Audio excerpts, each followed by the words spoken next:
'Cause the fog on the Tyne is all mine, all mine. The fog on the Tyne is all mine. The fog on the Tyne is all mine, all mine. The fog on the Tyne is all mine.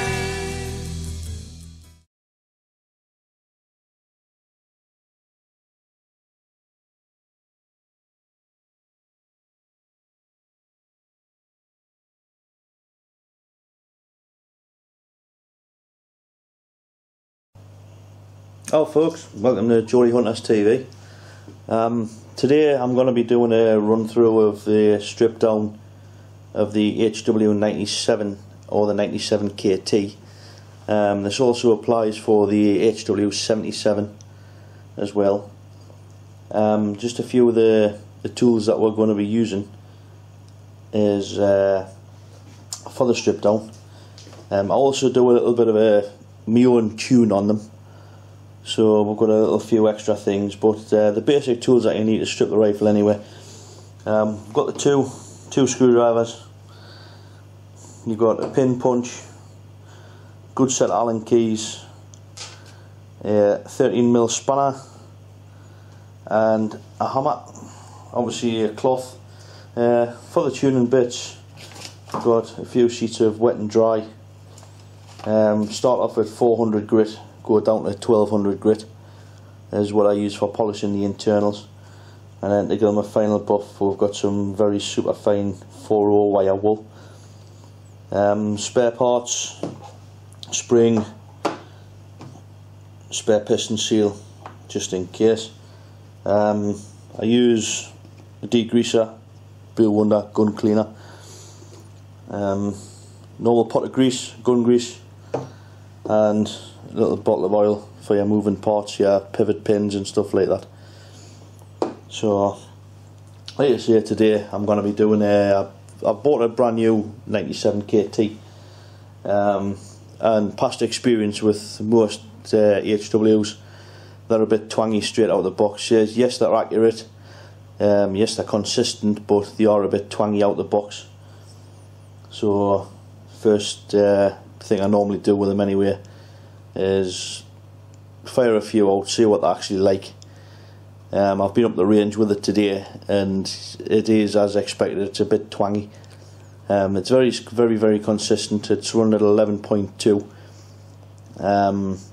with about a 15 feet per second spread over the chronograph.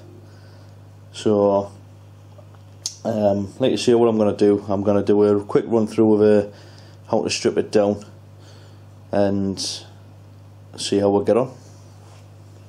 So stay tuned. Right, so this is the rifle in question. Like I said, HW97KT in synthetic.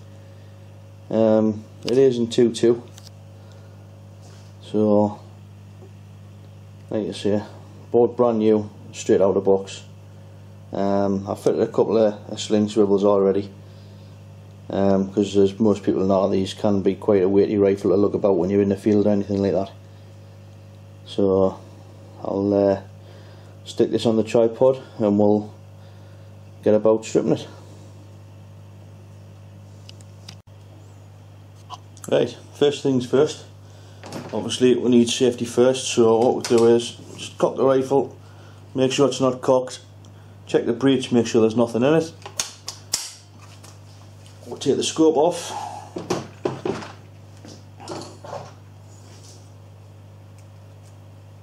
.3mm Allen key for the mounts.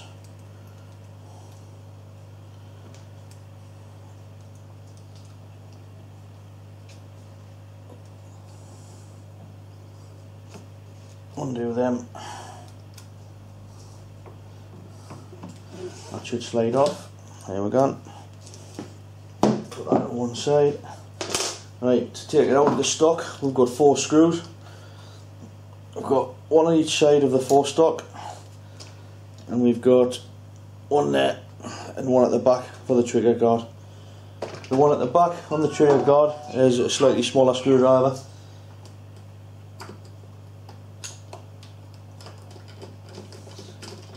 It should be fairly easy to undo. The rest of them you should get with a normal size screwdriver. Once the run done, the trigger guard should just ease out like so. Make sure you don't lose your 2 screws. Turn sideways onto the 4-stock. What to watch for with this is you get the 2 washers. You got your locking washer and your flat washer, and that way.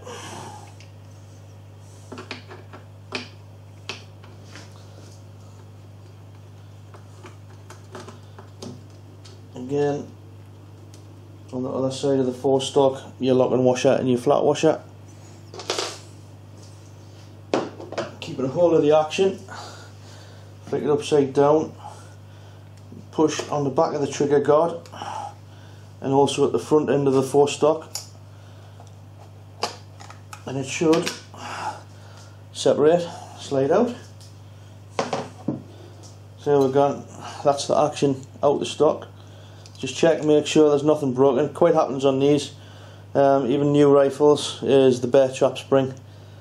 That tends to break. So you just keep an eye out on that. So, right, setting about to strip it, what we'll do is we'll take our hammer and we'll punch, and I'll just show you these before we.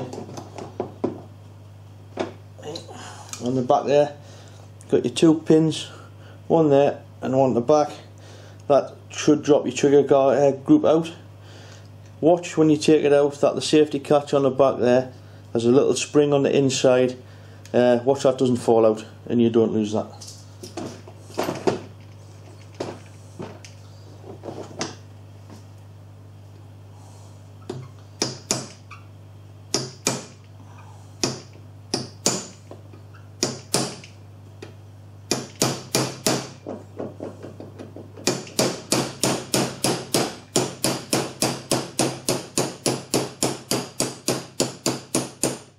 They may be a little stiff at first, with them being new. And there's one out.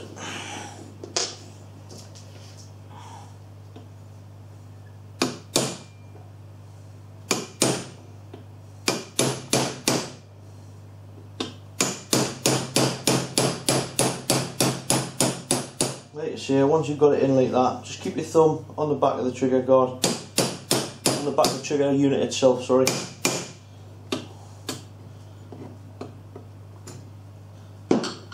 There's the safety catch popped up like I said. And watch that little spring, that's your little spring there. Watch you don't lose that.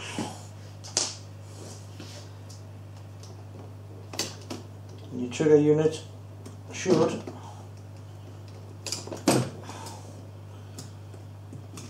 pull out and lift out like that. As you can see, via out in their wisdom, I've coated everything. I'll just show you this, what on this here, and what looks like a cheap yellow Vaseline grease. Right, it's horrible, sticky, yellowy Vaseline grease. Personally, I didn't like it. It doesn't seem to last long once you start using the rifle. I mean, obviously, yeah, they do it also for storage purposes, rust inhibitor, when they're storing the rifles. So, but like you say, these bits will be polishing later on as part of the tune. You've got the triggers here, and you see on the bit back there where it grips the back of the piston, which I'll show you later, and your tops here there, which hangs on the back of that, which will be polishing inside of there and on the top of there, just to give it a quicker let off. It lessens the lock time, not that you'd be able to tell, but it lessens the lock time anyway. Right, on to the next part. What we've got, like I say, we've got the bear trap mechanism, which is held in by your screw. So So what you do is you get your 13mm spanner on the end, shouldn't be tight, give it a quick, should be finger tight, you should be able to undo that, not a problem. On the inside of this there is also a small sleeve which you've got to be careful you don't lose, because sometimes that actually stays inside the bear trap like that, and when you come to take your bear trap off it falls out.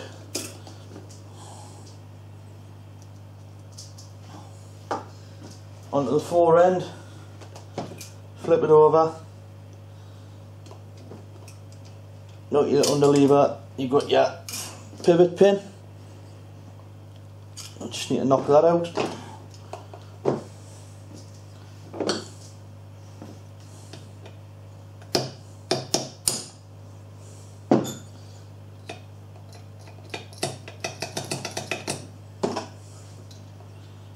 Okay, nice gentle tap, and that's just falling into my toolbox.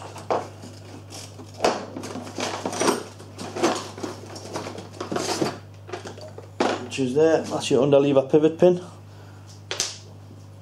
Now we should just be able to lift that, slide that out, lift it right up, and it should come out as a complete unit. That's your bear trap mechanism.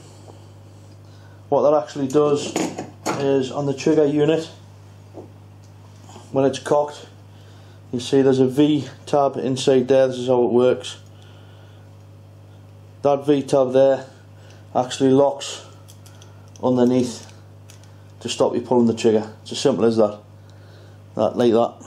That locks underneath there to stop you pulling the trigger. Show it that way. To stop you pulling the trigger and chopping your fingers when you're putting the pellet in. That's how that bit works. So, right, like I was saying, how we've got there, we've got the unit stripped. Just need to take that pin out. Take the pin out.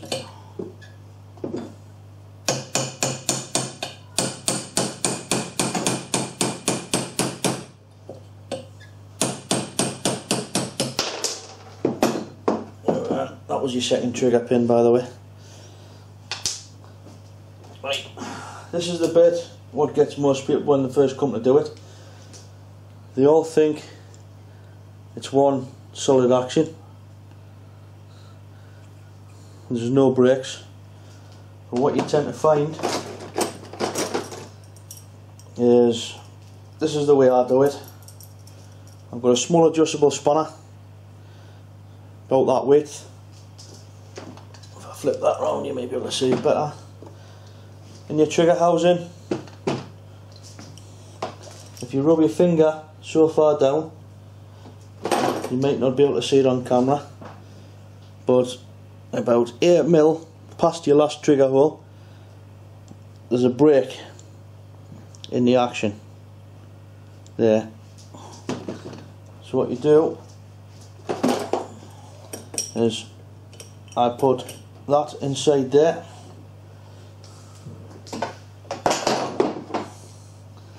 I wrap a cloth round it, and I give it, normally I give it a sharp tap.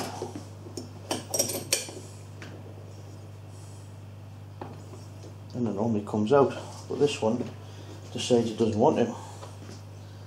More than likely because I'm videoing it.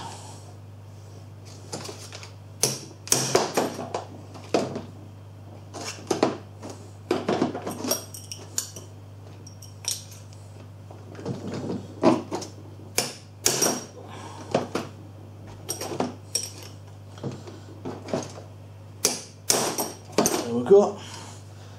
That's it cracked. Just takes a bit of a crack. As you can see now, that's broke that there. It should be a simple case of screwing the end off. Now these, if they haven't been tampered with already, like I say, this is a brand new one. If they haven't been tampered with already, you can see we're coming to the end of the threads there now. Just be careful, because if somebody's put an oversized spring in or anything like that, the old ox springs, tighten springs, anything like that. That could be quite a lot of preload. So just be careful on when you do this. You should be using a spring compressor, but obviously, I mean, I've got experience in these and more or less know what to expect. But like, as you can see, it's screwed off, no problem. There's hardly any preload on the spring. So there's your trigger group, part of the action.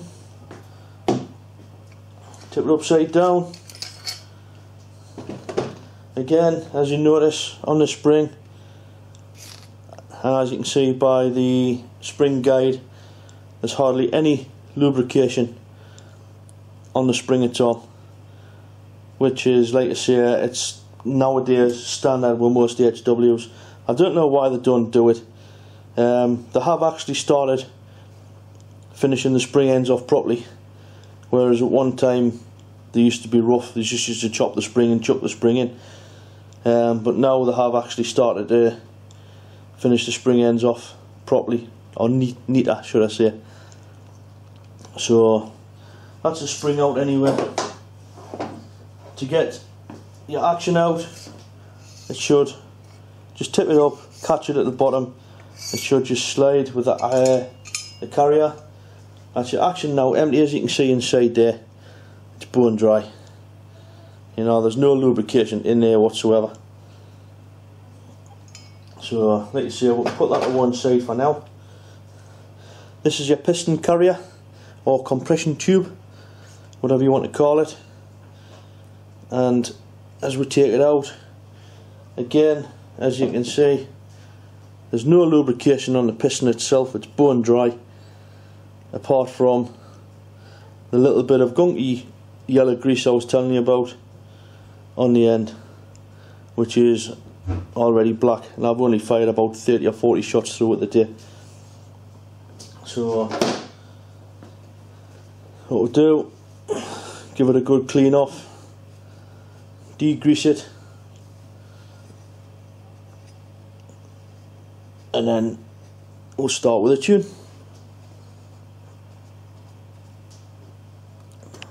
So stay tuned, and we'll catch you later after I've degreased it.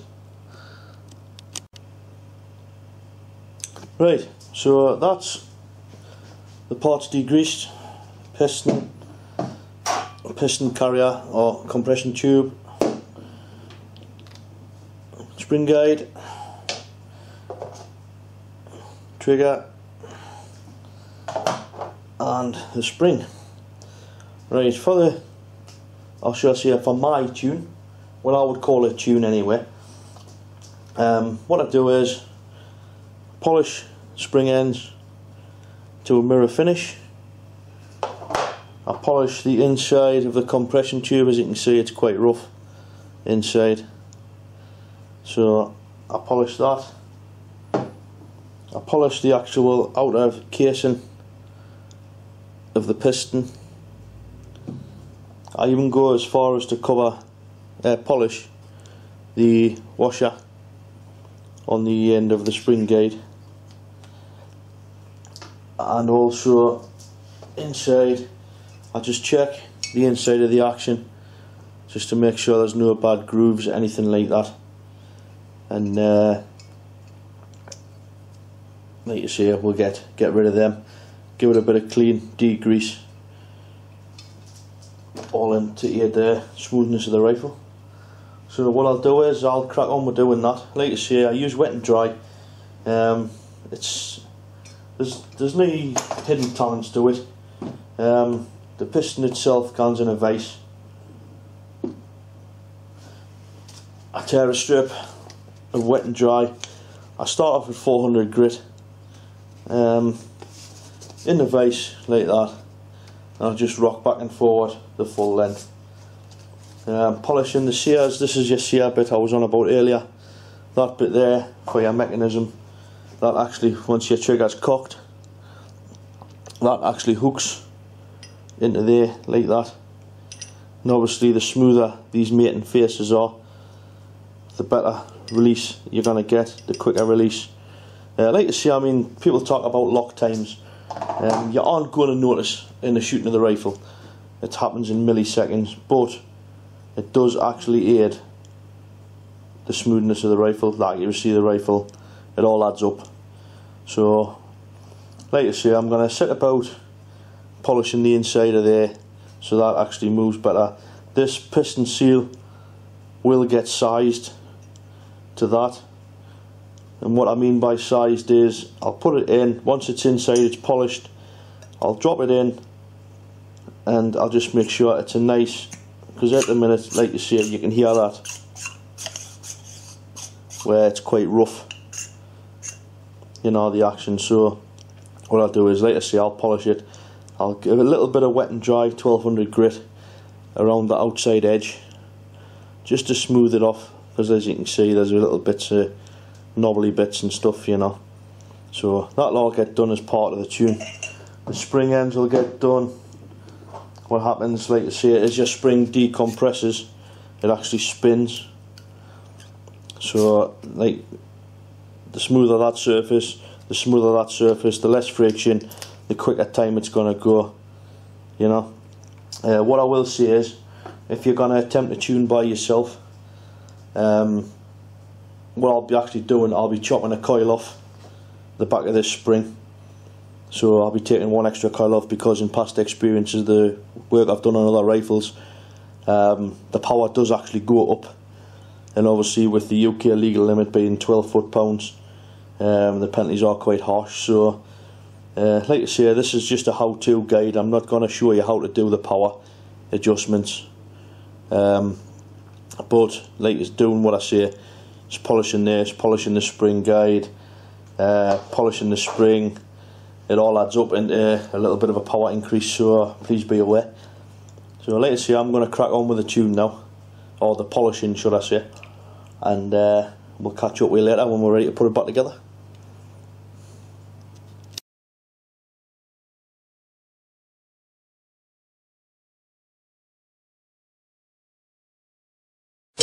Cause the fog on the Tyne is all mine, all mine. The fog on the Tyne is all mine. The fog on the Tyne is all mine, all mine. The fog on the Tyne